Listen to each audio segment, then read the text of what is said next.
na ang kanilang ginagawa kapag dumating ang ganitong mga pangyayari, may lindol na dumating, ang sinasambit ng kanilang dila agad, imbis na sila ay mag-istighfar, ay sabi nila, bula, bula, bula, buwa, buwa, buwa.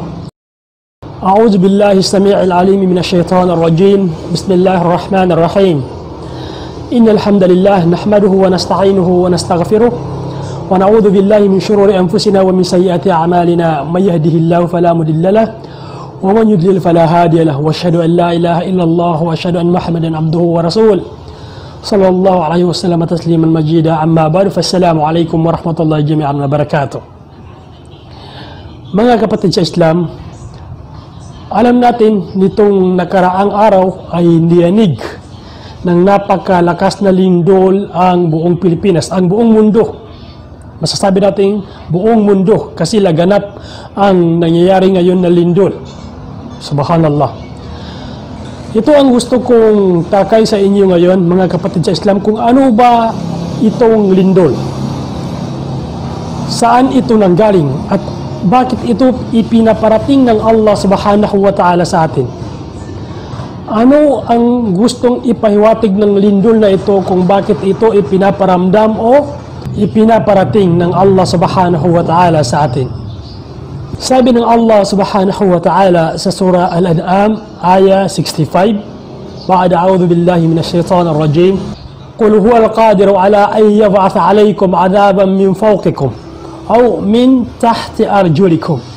Sabi ng Allah subhanahu wa ta'ala, sabihin mo sa kanila, ya Muhammad, sa kanila na mga musyrik, sa kanila na mga hindi mananampalataya, sa kanila na tumalikod sa Allah subhanahu wa ta'ala, na ang Allah subhanahu wa ta'ala ang pinakatangi-tangi, ang pinakamakapangyarihan, ang may kakayanan sa lahat na magparating sa inyo ng mga sakuna, magparating sa kanila ng mga kaparusahan, azaban min fawqikum, kaparusahan sa inyong itaas, o tahti arjulikum, o kaparusahan sa ilalim ng inyong mga paanan. Ano ba ang tinutukoy ng Allah subhanahu wa ta'ala dito sa ayat na ito? Azaban min fawqikum o azaban min tahti arjulikum. Ayon sa pagbibigay tafsir ng ating mga ulama kay Sheikh Al-Imam Al-Mujahid at saka si Sheikh Al-Ishbahani, na ang ibig ipakahulugan o ang tafsir ng aya na ito dito sa surah Al-An'am na azaban min fawqikum ay yung mga kaparusahan ng Allah subhanahu wa ta'ala na nanggagaling sa taas. Min fawqikum, sa inyong itaas. Halimbawa na lang, itong mga bagyo, itong mga malalakas na ulan, kaparusahan ito ng Allah subhanahu wa ta'ala sa mga tao na hindi mananampalataya. Ano pa? Yung mga bato na nahuhulog mula sa mga landslide, yung mga bato na nahuhulog mula sa mga pumutok na mga bulkan. Ito yung mga kaparusahan ng Allah subhanahu wa ta'ala, azaban min fawqikum, na galing sa taas papunta sa baba. Ito ang pagbibigay tafsir ng ating mga ulama. Ano naman yung isa?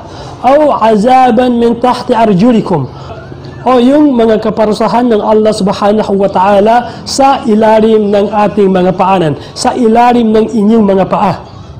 Ano ang ibig sabihin nito? Yung mga kaparusahan ng Allah subhanahu wa ta'ala sa lupa. Ano ang mga halimbawa nito? Yung mga kaparusahan ng Allah tulad ng mga lindol, tulad ng mga zalzala o zalazil, mga lindol, o yung mga paglamon ng lupa sa sangkatauhan. Subhanallah, na'udzubillah. Alam natin na ang lindol, ito yung pagyanig. Pagyanig. Ano ba ang ibig ipahiwatig o ibig o nais iparating ng Allah subhanahu wa ta'ala kung bakit niya ipinaparamdam o ipinaparating sa atin ang ganitong mga pangyayari? Mga kapatid sa Islam, ang lindol na ito ay maaaring pagsubok sa atin na mga mu'min. Maaring pagsubok sa mga tao na naniniwala sa Allah subhanahu wa ta'ala, at posible rin na ito ay kaparusahan sa mga tao na hindi mananampalataya, sa mga tao na nagtatambal sa Allah subhanahu wa ta'ala. Katunayan, sabi ng ating mga ulama, ang lindol na ito ay ipinaparating ng Allah subhanahu wa ta'ala nang sa ganun upang ito ay gawing panakot upang ito ay gawing reminder sa atin ng Allah subhanahu wa ta'ala upang tayo ay magkapagtawba sa Kanya, upang maalaala natin ng Allah subhanahu wa ta'ala na nag-iisang tagapaglikha. Ipinaparating ng Allah subhanahu wa ta'ala sa atin ang lindol na ito upang ipaalam sa atin ang tindi ng parusa dito sa mundong ibabaw na ito hanggang sa pagdating ng Yawmul Akhir. Sabi ng Allah subhanahu wa ta'ala sa surah Al-Isra, وَمَا نُرْسِلُ بِالْآيَاتِ إِلَّا تَخْوِيفًا.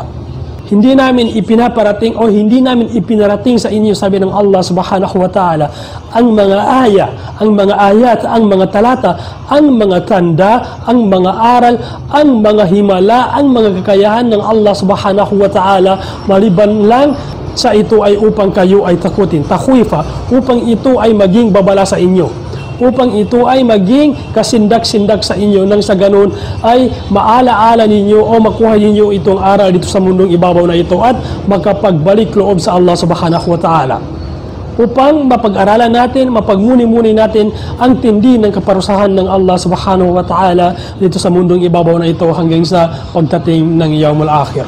Subhanallah wa na'udhu billah. Alam na natin na ang lindol na ito ay isa ito sa palatandaan, isa ito sa mga tanda ng kakayahan ng Allah subhanahu wa ta'ala, dahil wala ni isang tao, wala ni isang likha ang may kakayanan na magyanig ng buong mundo maliban sa Allah subhanahu wa ta'ala. Kaya ang lindol na ito ay hayag na palatandaan ng kakayahan ng Allah subhanahu wa ta'ala mula sa kanyang kapangyarihan o mula sa kanyang kakayahan. Masya Allah. Bali, ano ba ang pinakamarapat nating gawin? Ano ba ang dapat natin gawin kapag ang mga ganitong palatandaan ng Allah subhanahu wa ta'ala tulad ng lindol ay ipinarating niya sa atin na kanyang mga alipin? Marami sa atin, especially dito sa mga kapatid nating pananampalataya na mga bangsamoro, na ang kanilang ginagawa kapag dumating ang ganitong mga pangyayari, may lindol na dumating, ang kanilang sinasambit ng kanilang dila agad, imbis na sila ay mag-istighfar ay sabi nila, bula. Ito ang naobserbahan ko sa mga kapatid ko na bangsamoro kapag may lindol silang nararamdaman. Yung iba naman ay kumukuha ng kaldero upang ito ay hindi ko alam, upang ito ay patugtugin, parang ginagawang drum. Hindi ko alam kung ano yung mga ibig sabihin nito, kung ano yung ibig ipahiwatig ng ganitong mga gawain. Subhanallah, mga kapatid sa Islam, ang mga ganitong gawain ay pinakamarapat na ito ay iwasan natin. At pinakamainam na ang sundin natin ay kung ano yung aral o turo ng Prophet sallallahu alaihi wasallam, kung ano yung pinakamarapat na gawin kapag may mga ganitong mga palatandaan ng Allah subhanahu wa ta'ala na ipinarating niya sa atin.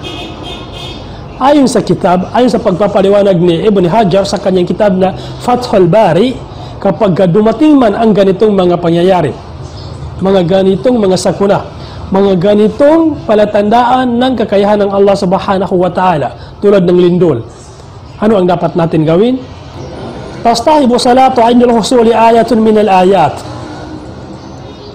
Sunnah o mustahab, sabi ni Ibn Hajar, ang magsagawa tayo ng salah, 2 rakaan na sunnah na salah kapag dumating ang ganitong mga palatandaan ng Allah subhanahu wa ta'ala, mga tanda mula sa mga palatandaan ng kakayahan ng Allah subhanahu wa ta'ala. At ano-ano ang mga yun? Kalkusuf, tulad halimbawa ng solar or lunar eclipse, nararapat na magsagawa tayo dito ng 2 rakaan na sunnah na salah. Wazalazila, tulad na nitong mga lindol. Ano pa? Wal awasifu syadid, mga bagyo. Warrehul mukhifa, yung napakalakas na hangin. Kasama na ito sa bagyo, malalakas na hangin na nagpapatumba ng maraming bahay, maraming gusali. Wal fayadanatul mudammara, yung mga mapanirang baha.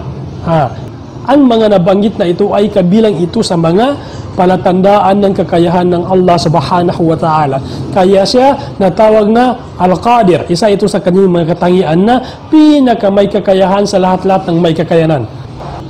Dapat natin isaisip, mga kapatid sa Islam, na ang lindol na ito ay isa sa mga alama, isa sa mga palatandaan ng araw ng paggagunaw. Isa ang laganap na lindol na ito sa mga palatandaan na ang mundo na ito ay kaunti na lang ang natitirang edad nito. Subhanallah. Sabi ni Prophet sallallahu alaihi wasallam sa isa sa kanyang mga hadith, la taqumu as-sa'atu hatta takthura az-zalazil. Hindi mangyayari o sasapit ang paggugunaw ng mundo, sabi ni Prophet Muhammad sallallahu alaihi wasallam, hanggang sa hindi natin mararanasan o hindi iparating ng Allah subhanahu wa ta'ala ang mga ganitong pangyayari, ang laganap na pagyanig sa buong kamunduhan. Ibig sabihin, ang mga lindol na ito na laganap na nangyayari sa buong mundo. Kaya kung o-obserbahan natin ito mga kapatid sa Islam, nararamdaman na natin o napapansin na natin na ang lindol na ito ay laganap na sa buong kamunduhan. Ibig sabihin, palatandaan lang ito na ang mundo ay malapit na sa kanyang kahahantungan o kaunti na lang ang natitirang edad nito. Kaya pinakamainam sa atin na alipin ng Allah, na ang pinakamarapat natin gawin ay damihan natin lagi ang pag-istighfar, pagtauba, pagbabasa ng adhkar, pag-alala sa Allah subhanahu wa ta'ala, dahil ito ang pinakamainam sa atin dito sa mundong ibabaw na ito hanggang sa pagsapit ng Yawmul Qiyamah. Wa sallallahu ala nabiyyina Muhammad wa ala alihi wa sahbihi ajma'in. Aqulu qawli hadha wa astaghfirullah li wa lakum wa li sa'iril mu'minina min kulli dhanb wastaghfiruhu innahu huwal ghafurur rahim.